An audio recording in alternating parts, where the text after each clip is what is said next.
ao longo deste ano, temos falado sobre o reino de Deus.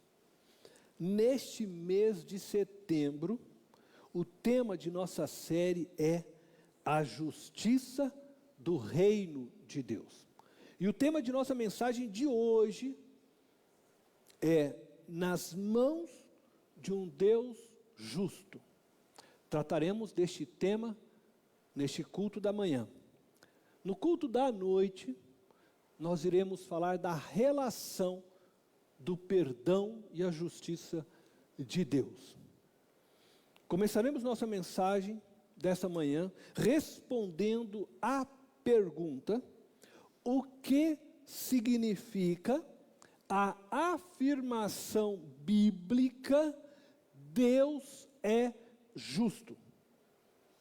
Esse é o nosso primeiro ponto. A Bíblia afirma por diversas vezes que o nosso Deus é justo. Podemos ler esta afirmação em Deuteronômio, capítulo 32, versículo 4.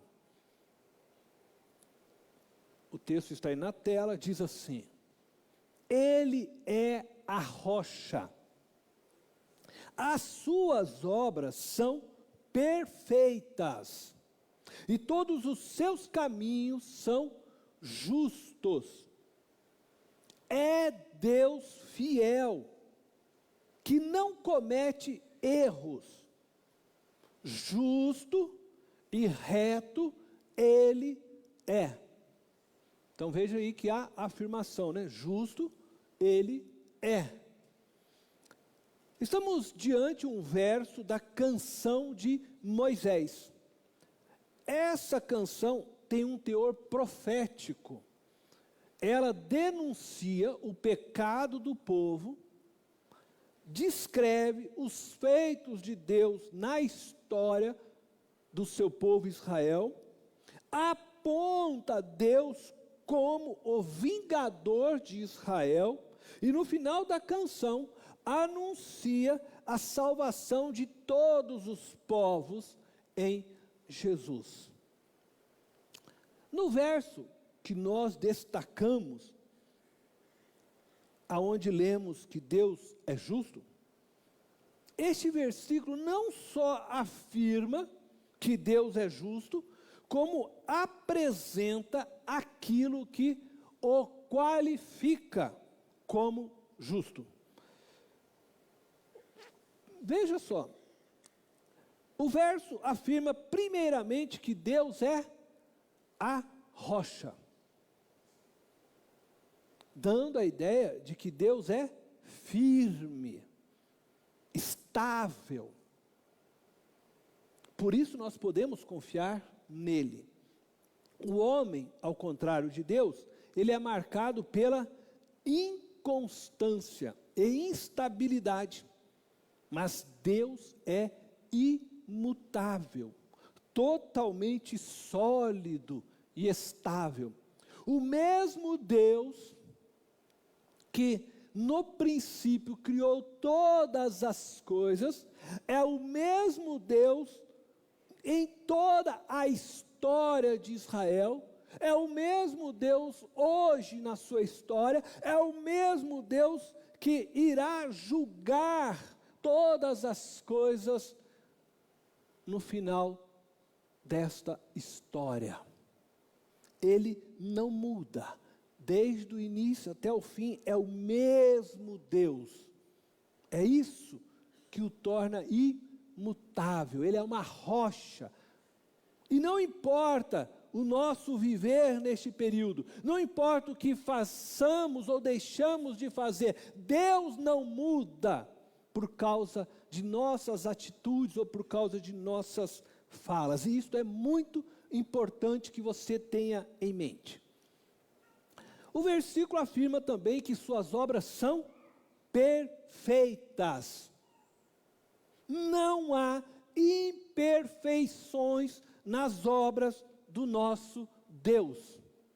A imperfeição que hoje vemos na criação é consequência do pecado. e não falha da parte de Deus. Deus criou tudo perfeito. O pecado distorceu e trouxe o caos, aquilo que era perfeito.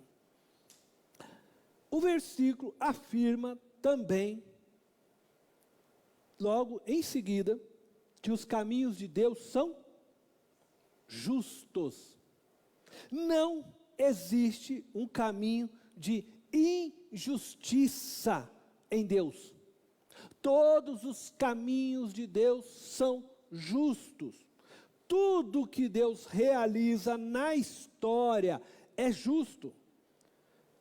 Quando Deus destrói uma cidade, ou quando Deus destrói um povo, como fez com Sodoma e Gomorra, ou como fez com os heteus, heveus, jebuseus, Ele o faz para que a justiça seja aplicada.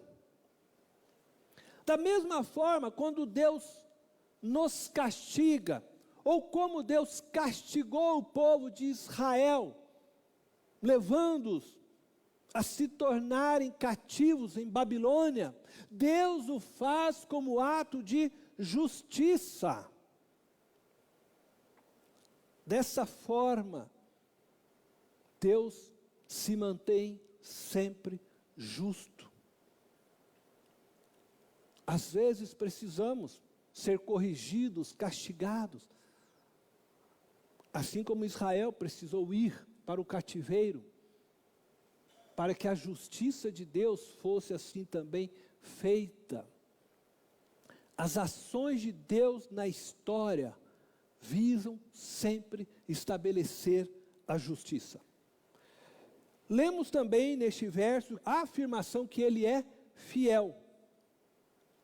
Isso significa que Ele zela em cumprir sua palavra. Deus não mente. Deus não pode mentir. Ele é fiel. Logo, podemos descansar nele. Nós, os que cremos em Jesus Cristo, você que crê em Jesus Cristo, que se rendeu ao seu senhorio, pode descansar nas promessas de Deus, porque Ele é fiel para cumpri-las. Um dia, habitaremos na Nova Jerusalém. Estaremos com Ele no novo céus e na nova terra, porque Ele é fiel para cumprir com a sua palavra. Deus não mente. Em seguida o verso diz que Deus não comete erros. O que Ele estabeleceu de forma macro para o ser humano e para toda a sua criação, irá acontecer segundo as suas palavras, segundo os seus decretos. Nada pode frustrar os planos de Deus. Desde o princípio Ele já sabia como iria redimir a humanidade e como Ele estabeleceria o seu reino para sempre. Não existe erro algum no plano de Deus. E por fim, o verso afirma que Deus é reto. Este termo está muito ligado à realidade de Deus ser justo. Mas a retidão, pessoalmente, acredito que possa designar o fato de que Deus, sendo Ele Deus, Todo-Poderoso, Senhor sobre tudo, o Criador de todas as coisas, não permite nem a si mesmo agir sem que a justiça seja feita. Por exemplo, Ele perdoou todos os meus pecados.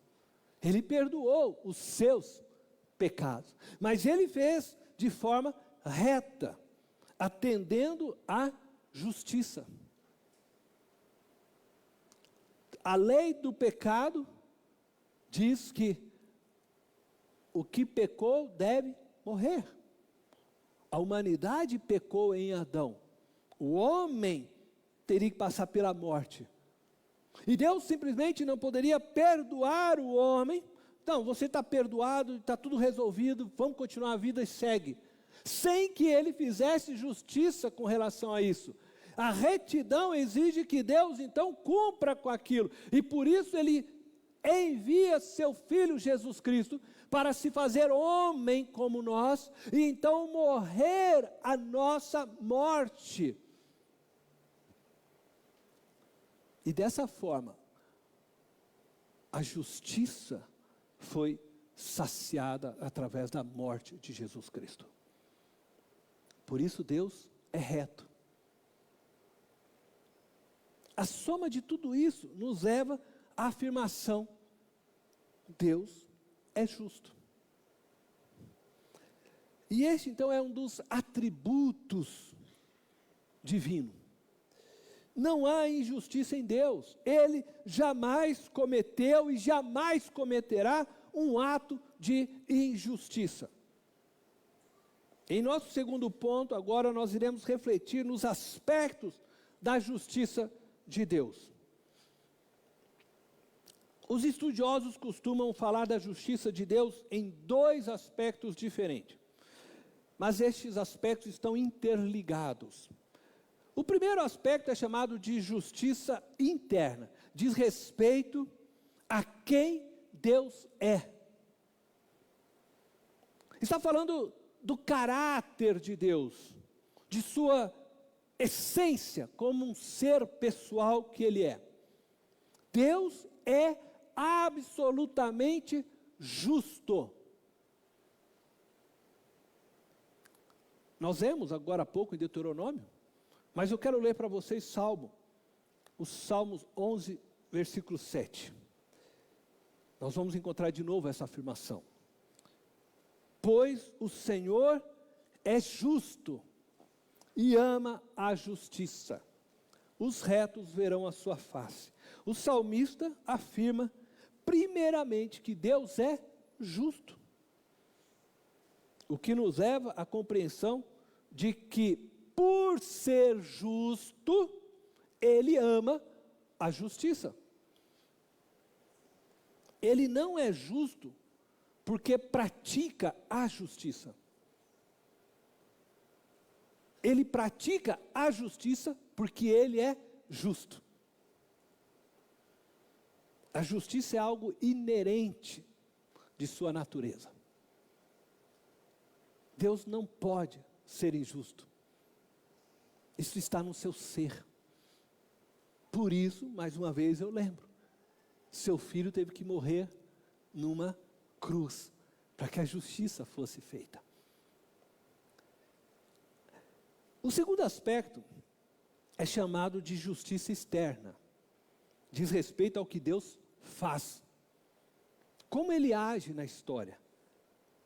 Então, por Ele ser justo, Ele age sempre com justiça.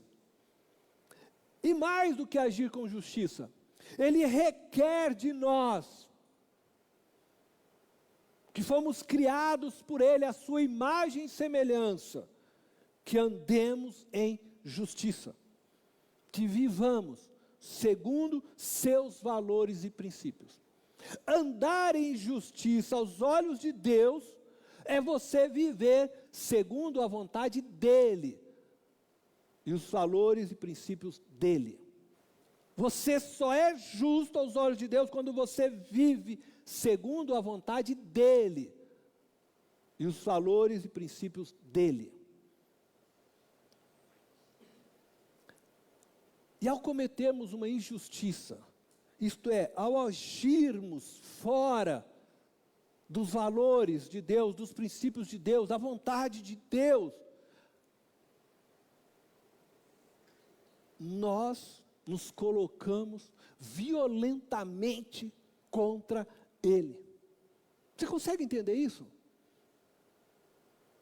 Cada vez que você age segundo o seu coração, segundo a sua vontade, você entra violentamente contra Deus, porque Ele é justo e Ele não aceita injustiça.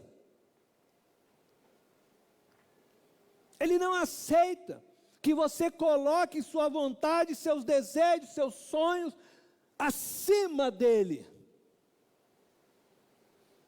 Por isso que Jesus diz: se você deseja ser meu discípulo, você tem que me amar mais do que sua mãe, do que seu pai, do que tudo. Porque você precisa ir para uma cruz e morrer, se anular inteiramente, para que eu possa viver através de você e realizar a vontade do meu Pai.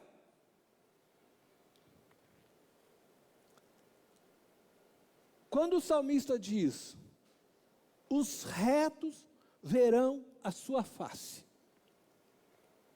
ele está dizendo que Deus retribuirá aos justos por suas obras de justiça, permitindo que estes vivam em sua presença para sempre. Assim, está implícito que os ímpios, os injustos, aqueles que não fazem a vontade do Pai, não verão a sua face.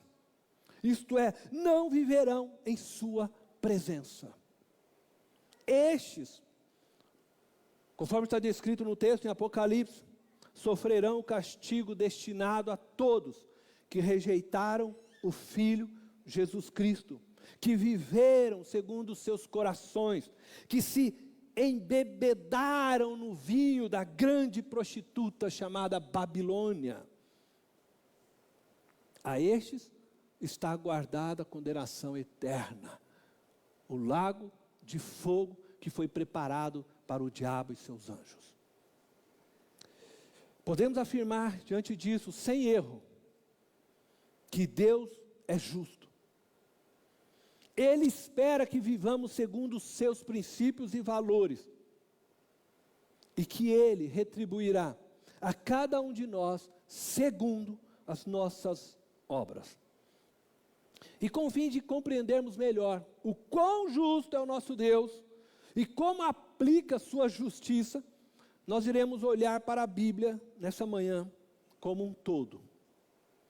Pois o estudo de uma parte dela, ou de uma carta, ou somente de um versículo, pode nos levar a conclusões erradas a respeito da justiça de Deus e da obra que Cristo fez na cruz. Então, neste que será o nosso terceiro ponto, nós iremos olhar para o período anterior à lei de Moisés. E eu vou apenas, é claro, passar por cima dos eventos para destacarmos o Deus justo fazendo justiça. E eu volto aqui a dizer a você, o mesmo Deus que criou o mundo, o mesmo Deus que nós vamos ver fazendo justiça neste período que antecede a lei, é o mesmo Deus de hoje. E é o mesmo Deus que vai nos julgar quando estivermos frente a frente com Ele diante o tribunal, segundo diz o texto de Apocalipse, no grande dia do Senhor. Então nós vamos olhar agora, neste ponto 3, da criação ao Êxodo. Nós vamos só passar por cima, tá? Eu não vou ficar lendo os versos. Neste período não existia ainda a lei de Deus. Lembra que a lei de Deus foi entregue por Moisés. Nós estamos do período da criação e nós vamos chegar até aqui o momento da lei, tá? Então, não existia a lei. Contudo, nós vamos perceber o quê? Que Deus vai corrigindo e punindo os homens na medida de suas maldades. E eu quero então que vocês vão prestando atenção na história. Eu vou só narrar ela de uma forma muito resumida, mas você que já conhece a história, você vai logo identificar. A Bíblia começa narrando a nós que Deus criou o mundo perfeito. Mas lemos em Gênesis capítulo 3, que Adão e Eva decidiram viver segundo seus próprios desejos, se tornaram o senhor de suas vidas. Deus havia dito para não comerem do fruto da árvore. Eles decidiram ir lá e vamos comer, e comeram. O ato de rebeldia deles condenou toda a terra, não só eles, toda a terra ao caos. E vemos Deus, num ato de justiça e proteção, punindo-os e os expulsando do paraíso. Então Deus vem e pune Adão, pune Eva, pune a serpente, declara que toda a terra se tornou maldita por causa do homem e os expulsa do paraíso. Deus tem um ato de misericórdia para com o ser humano. Ele não matou Adão e Eva, extinguiu, mas ele os puniu e os expulsa do paraíso. Em Gênesis, na sequência 4, narra para nós que agora fora do paraíso, Adão e Eva geraram filhos. Um destes filhos se chamava Caim. E Caim, invejando lá o seu irmão, decidiu matar seu irmão chamado Abel. Mais uma vez nós vamos ver Deus que entra nessa história, e ele então pune Caim, de tal forma que tudo que Caim viesse a plantar, não vingaria. Deus fala para ele, todo o seu esforço, toda a sua obra, tudo que você plantar daqui em diante, não vai mais frutificar, não vai dar vida. Deus pune o ato dele. Mas Deus também mostra a sua misericórdia. E Deus então diz que para que ele não fosse assassinado, assim como ele havia feito com seu irmão, Deus então decide colocar sobre ele uma marca. Nós não sabemos exatamente o que era essa marca, mas essa marca visava proteger Caim para que ele não fosse também assassinado, como ele havia feito com o irmão. Então Deus pune e Deus tem misericórdia. Em Gênesis 6, nós vemos que a maldade do homem se multiplicou na terra, de forma que Deus então decidiu punir os homens à morte com um grande dilúvio. Neste período, ele faz uma aliança com um homem chamado Noé, e decide então salvar Noé e a sua casa. A Bíblia descreve para nós que Noé era um homem justo. Noé é orientado por Deus, então, a fazer uma grande arca, onde ele pudesse colocar um casal de cada espécie de animais, e a sua família pudesse ali também ser salva do dilúvio. Nós vemos punição, mais uma vez, sobre toda a terra, sobre os homens, e mais uma vez Deus demonstrando misericórdia, resgatando então aquela família, para através daquela família, dar continuidade à espécie humana. Em Gênesis 11, os homens se unem na construção de uma grande torre, com o fim de chegarem ao céu e tornarem os seus nomes famosos. E dessa forma, eles pretendiam não se espalhar mais pela terra. Deus havia ordenado aos homens para se multiplicarem e se espalharem por toda a terra. Mais uma vez, um ato de rebeldia dos homens. E além da soberba, que aí está clara, querendo achar que eles iam chegar à casa, à habitação de Deus, construindo obra com as suas próprias mãos de tijolos. Deus se volta contra esta obra, e Deus então decide, nesse dia, confundir os homens, distribuindo entre eles línguas diferentes. Por isso, essa torre se chamou Torre de Babel, pois Deus confundiu e os espalhou por toda a terra. Mais uma vez, um ato de punição pelo que eles estavam fazendo, e ao mesmo tempo uma misericórdia de Deus, porque Deus faz com que eles se espalhem pela terra, conforme era o projeto dele. A partir de Gênesis 12, nós temos o início, então, do projeto divino de construir uma nação, através da qual ele, Deus, né, poderia ser conhecido e a sua vontade aos homens ser revelada. Então, depois de todos estes episódios, né, que nós aqui narramos, Deus decide, então, construir um povo, formar uma nação. E aí, então, o que ele faz? Ele escolhe um homem chamado Abrão. E diz para Abrão que a partir dele, ele iria abençoar todas as famílias da terra e iria, então, construir agora uma nação, um povo para ele. A ideia era que através deste povo, descendentes de Abrão, o nome de Deus fosse conhecido por todos os demais povos e Deus fosse adorado pelos demais povos a partir da descendência de Abrão. Abrão passa a se chamar Abraão, por causa de sua fé e da sua relação de amizade com Deus. E ele se torna o pai, então, da fé e pai da nação de Israel.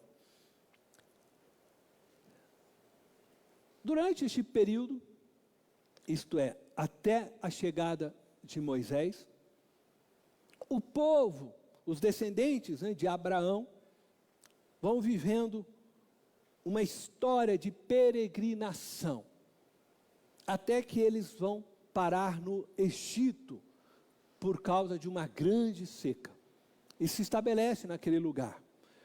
Mas eles começam a crescer e se multiplicar na terra do Egito, e o faraó, com medo deste povo que agora havia se tornado muito grande, e ele pensou o seguinte: este povo está tão grande, que de repente eles vão tomar o Egito de nós, então nós vamos agora tratá-los, né, como escravos, vamos fazer este povo sofrer, vamos recriminá-los, vamos assim dizer. Essa era a ideia do faraó.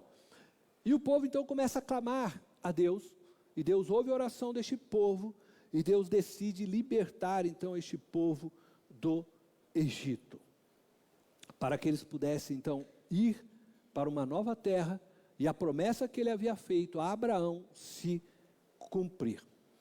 Essas narrativas que nós vimos, têm que despertar em você temor a Deus. Ao descrevê-las aqui, o meu objetivo é esse: que você aprenda, se desperte em sua mente, em seu coração, a ter temor. Você não pode viver a vida de qualquer forma. Você não pode viver a vida ferindo os seus irmãos. Você não pode viver a vida abraçado com o pecado, flertando com a injustiça, porque Deus é justo, e Ele cobrará a justiça de todos os nossos atos de injustiça. Cada palavra, Jesus falou isso, que você proferir, você vai ter que dar conta a Deus. E se você conseguiu perceber, eu estou dizendo novamente, esse Deus que criou, que já no princípio, decidiu moer o Filho numa cruz, para que nós pudéssemos ser salvos, é o mesmo Deus que olha para nós hoje. É o mesmo Deus que vai nos colocar diante dele no final dos dias para sermos julgados. Esse Deus que, se foi necessário destruir Sodoma e Gomorra, Ele destruiu. Esse Deus que fez com que Canaã fosse sacrificada por causa de suas obras de injustiça, para que o povo de Israel se estabelecesse ali. É o mesmo Deus que vai nos julgar. Então não fica brincando de ser crente.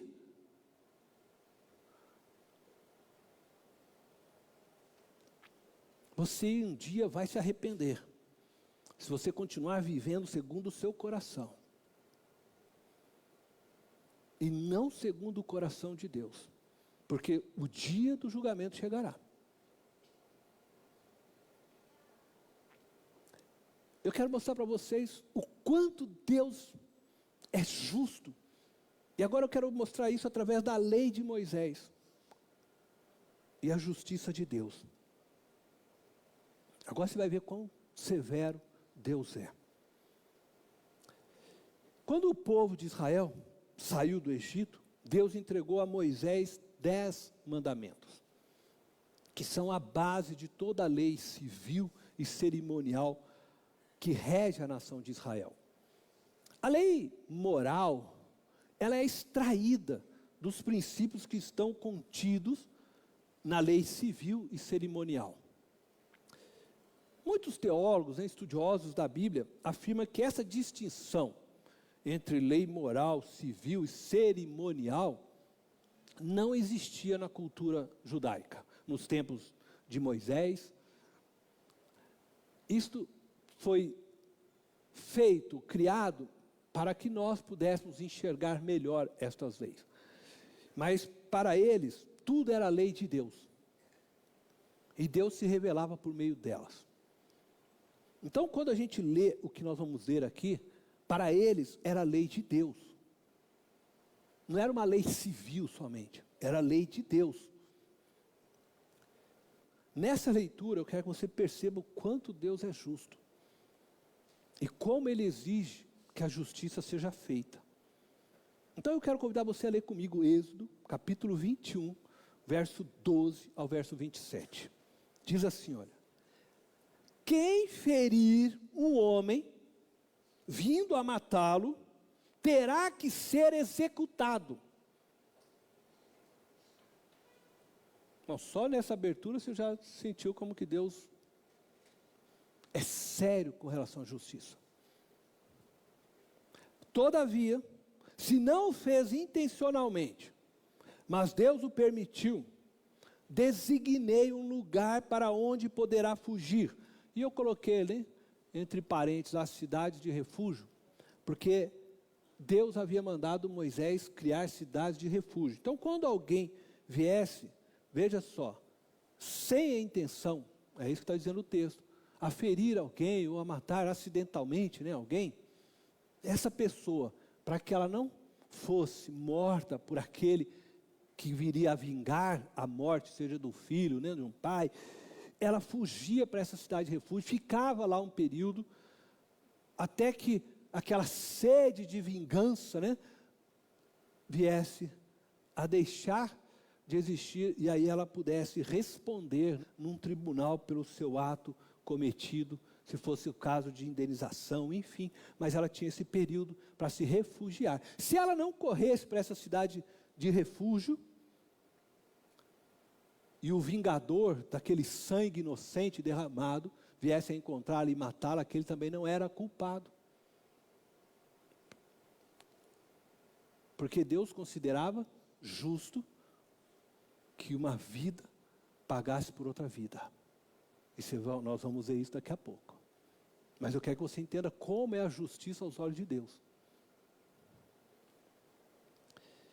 Aí diz assim: mas se alguém tiver planejado matar, aí já não é uma intencionalidade, outro deliberadamente, tire-o até mesmo do meu altar e mate-o. Então não fica brincando com Deus. Esse é o mesmo Deus que nós vamos responder um dia num tribunal. Aí ele continua: quem agredir o próprio pai ou a própria mãe terá que ser executado, morte. Agressão, aqui já ele não falou nem de matar o pai, mas só de agredir o seu pai ou sua mãe, tinha que ser executado. Deus não aceitava isso. Filhos, preste muita atenção como você está se relacionando com seus pais. Aquele que sequestrar alguém e vendê-lo, ou for apanhado com ele em seu poder, terá que ser executado. Quem amaldiçoar seu pai ou sua mãe terá que ser executado. Se 2 homens brigarem, e um deles ferir o outro com uma pedra, ou com um punho, um soco, e o outro não morrer, mas cair de cama, aquele que o feriu será absolvido. Ele está falando da absolvição de morte. Por isso que eu coloquei para você o versículo 12. Porque aquele que mata alguém tem que ser morto. Ele feriu, mas a pessoa não morreu. Então ele vai ser absolvido da morte. Aí ele fala assim: se o outro se levantar e caminhar, aquele que foi ferido, com auxílio de uma bengala, todavia ele terá que indenizar o homem ferido pelo tempo que este perdeu e responsabilizar-se por sua completa recuperação. Se alguém ferir seu escravo ou escrava com um pedaço de pau, e como resultado o escravo morrer, será punido, ele também vai morrer.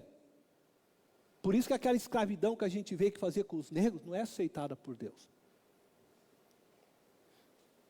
Mas se o escravo sobreviver 1 ou 2 dias, não será punido, visto que é sua propriedade. Se homens brigarem e ferirem uma mulher grávida, e ela der à luz prematuramente, não havendo, porém, nenhum dano sério, o ofensor pagará a indenização que o marido daquela mulher exigir, conforme a determinação dos juízes. Mas se houver danos graves, a pena será vida por vida. Então a mulher está grávida, foi ferida de alguma forma, a criança veio a morrer, morte para ele também. Executado. Olho por olho, dente por dente, mão por mão, pé por pé, queimadura por queimadura, ferida por ferida, contusão por contusão.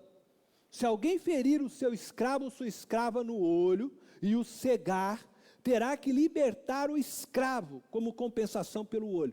Só quero te chamar a atenção para uma coisa. Ele não diz que você vai ter que ferir o olho do outro. Porque muitas vezes quando a gente lê olho por olho, a gente imagina isso. Furei o olho, furo o meu olho agora também.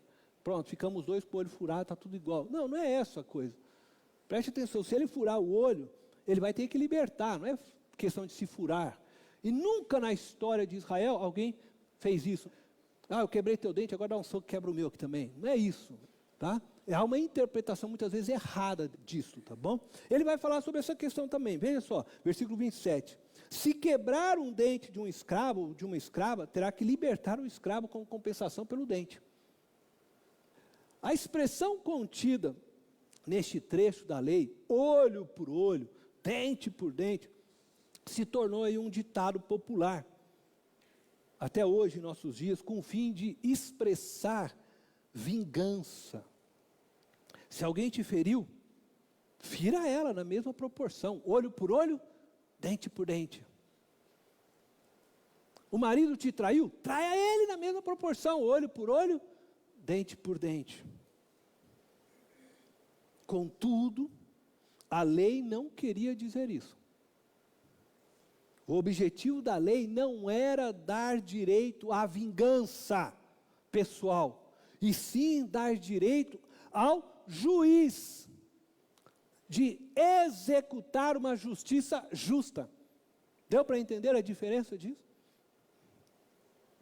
É interessante que o próprio Deus estabelece na nação que ele estava construindo para ser modelo para todas as demais nações, a pena de morte. E ainda hoje as pessoas ficam querendo discutir se pode ter pena de morte. O próprio Deus estabeleceu pena de morte no povo que ele estava construindo para ser uma nação modelo e exemplo. Vida por vida. Não é justo.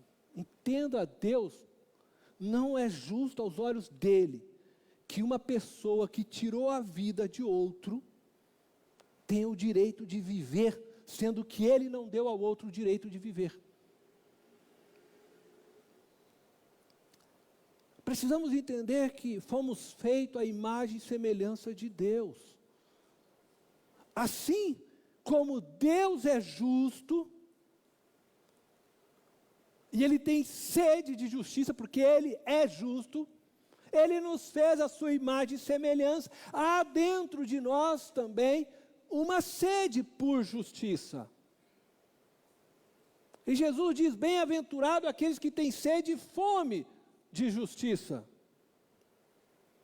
É natural que um pai ou que uma mãe que teve o seu filho ou a sua filha assassinada, seja por uma bala perdida, ou por um motorista bêbado, ou ainda violentada fisicamente, deseje vingança. É natural, porque nós fomos feitos à imagem e semelhança de Deus. Deus exige justiça. Você matou, vai ser morto.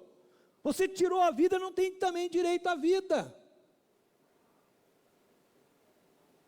Não é natural que a sua filha, seu filho, sejam violentados, assassinados. E aí você chega e diz: não foi nada, não. Toca a vida aí, tudo dá boa. Está perdoado. Não, não é natural. Quem é pai, quem é mãe aqui sabe.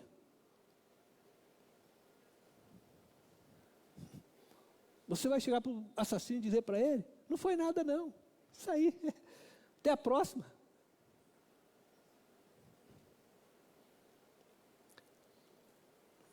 Há um desejo dentro de nós por justiça. E é por isso que o próprio Deus que nos criou, nos conhecendo, ordenou que a justiça fosse feita. Se tirou a vida intencionalmente, que a vida dele também seja intencionalmente tirada. O juiz pode ir lá e decretar. Não cabe a nós fazermos justiça com as nossas próprias mãos. Não cabe a nós nos vingarmos. Por isso ele estabeleceu juízes, a lei, o Estado. E o Estado é quem faz isso. E é natural que quando o Estado haja com justiça, este pai ou esta mãe se sinta justificado. Porque ele não pode viver tomado pela injustiça.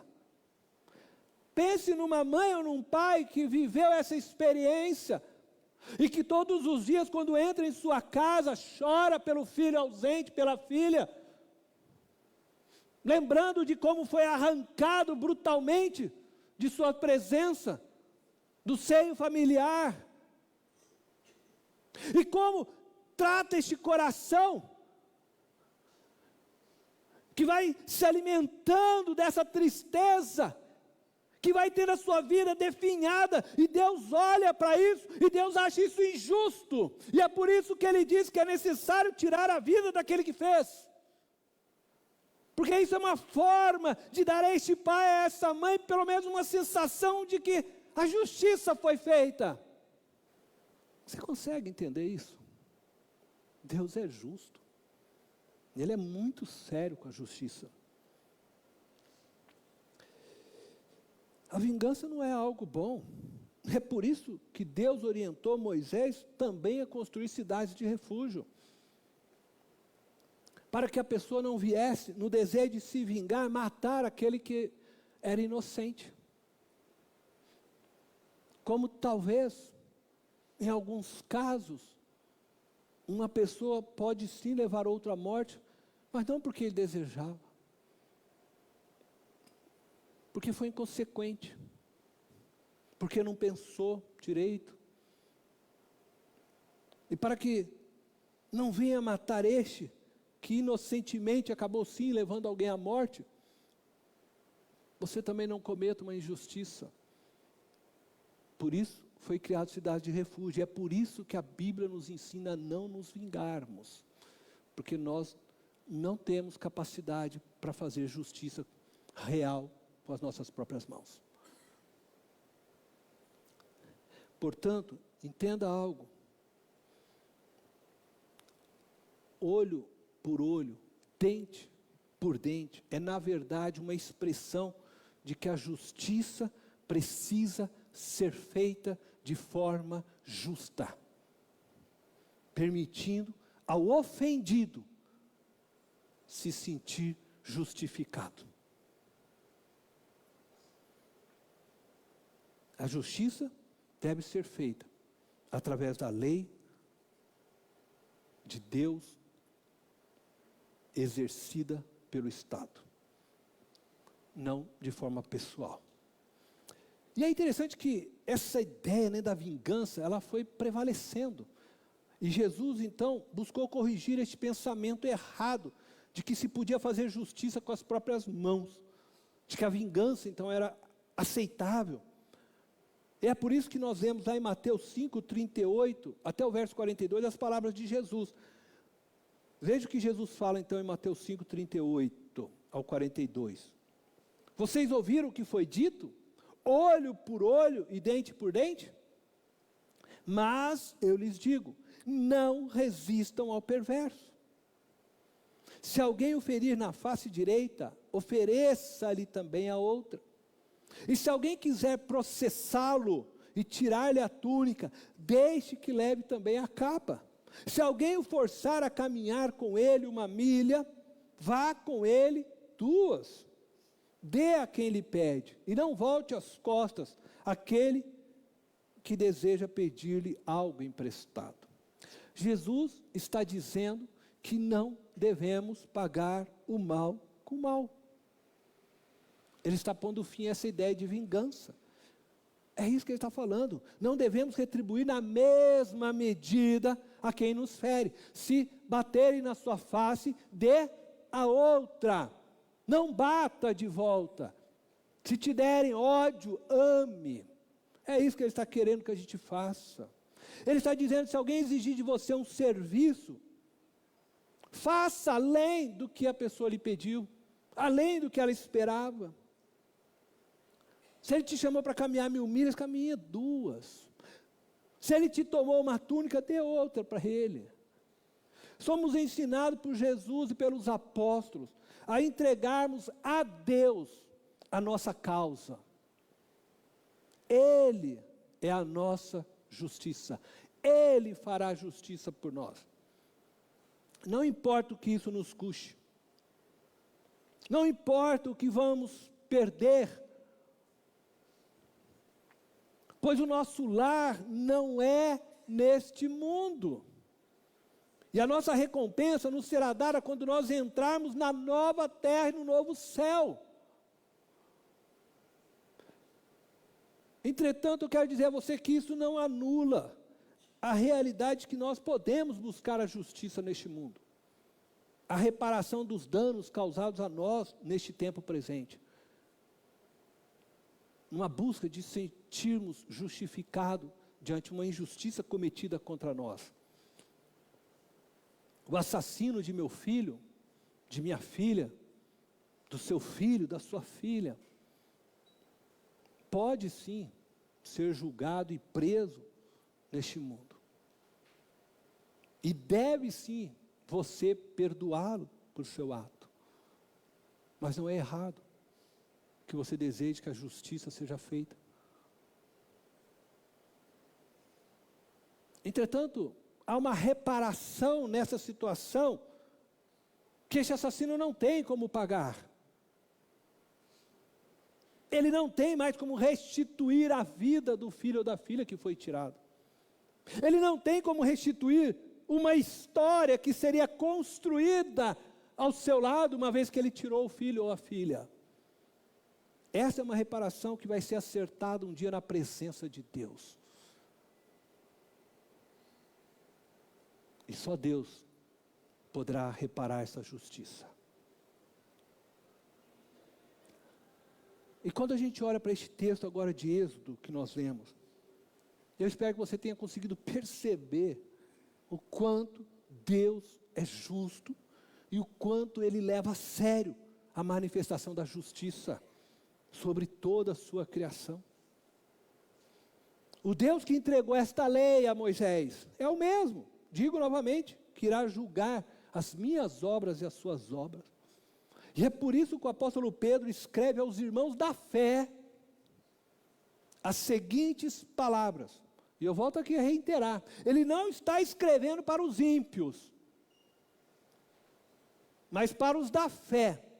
1 Pedro, capítulo 1, versículo 17, ele diz as seguintes palavras: uma vez que vocês chamam Pai, aquele que julga imparcialmente as obras de cada um, portem-se com temor durante a jornada terrena de vocês. Ele está dizendo para nós que chamamos Deus de Pai, que aprendemos com Jesus a oração do Pai Nosso, onde nós olhamos para o Pai de Jesus e chamamos também de Pai, é o nosso Pai também. E ele está dizendo isso, você que chama Deus de Pai, porte com temor durante a sua jornada terrena, porque Ele é justo juiz, Ele vai julgar com imparcialidade. Ah, mas eu sou filho. Não tem esse negócio com Deus, não. Deus não pode praticar injustiça. Deus não passa pano, como diz alguns aí. Pedro está chamando a atenção dos irmãos da igreja para a realidade de que Deus, Pai, é justo juiz. Por isso, eles deveriam viver possuídos de temor. Temor.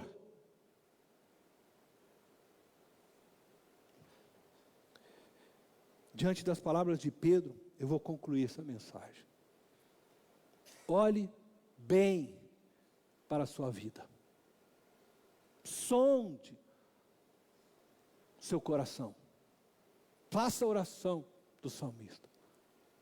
Senhor, sonda o meu coração, sonda os meus caminhos, me mostra se há algo impuro, injusto no meu viver. Faça isso com muito cuidado, pois Deus é justo juiz. Eu tenho um receio no meu coração, de que muitos de nós, que nos dizemos crentes, que confessamos Jesus como Senhor, não entraremos no reino de Deus. Porque as nossas obras não condizem com a vontade de Deus, nosso Pai. E Jesus foi muito claro.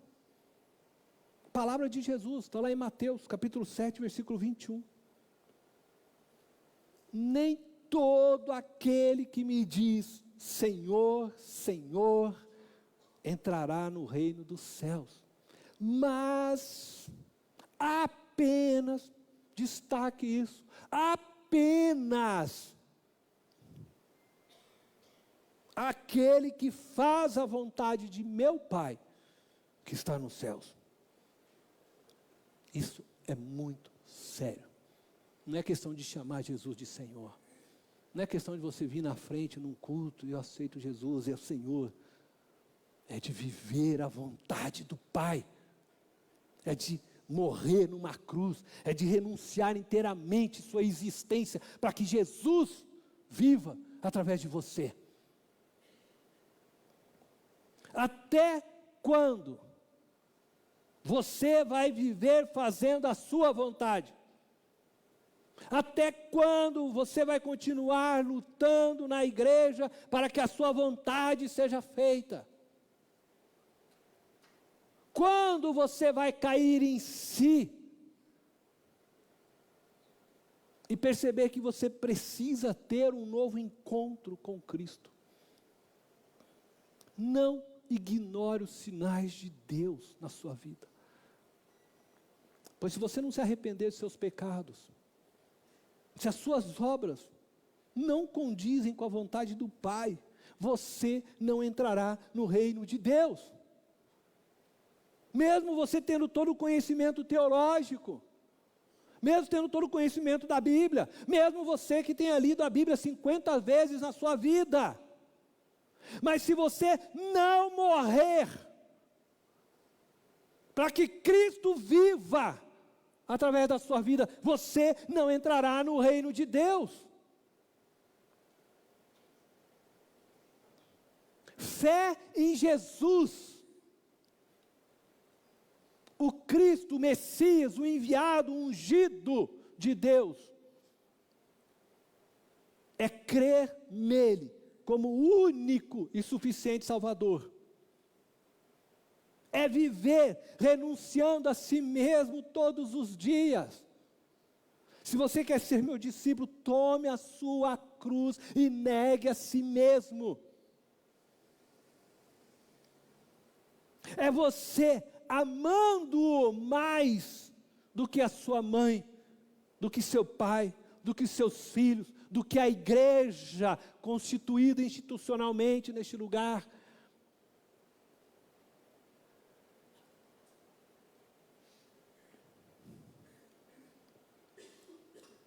É necessário nascer de novo para que você entre no reino de Deus. É necessário viver a vontade do Pai que está no céu. Não é simplesmente dizer que Ele é Senhor de sua vida. Frequentar uma igreja todos os domingos. Ler a Bíblia todos os dias. Essas coisas são boas para te ajudar, mas não é isso que é ser cristão. O cristianismo é um compromisso de vida que exige que você morra para Deus viver com você e por meio de você. O mesmo Deus que não poupou o seu filho, o único filho, um filho que era justo, perfeito. O mesmo Deus que, segundo as palavras do profeta, se agradou em moer o seu filho numa cruz, para que eu e você pudéssemos ter vida. É esse Deus que vai nos julgar no último dia. É esse Deus que vai exigir que a justiça seja feita. Eu digo pela última vez, não brinque com Deus. Quero convidar você a fechar os olhos.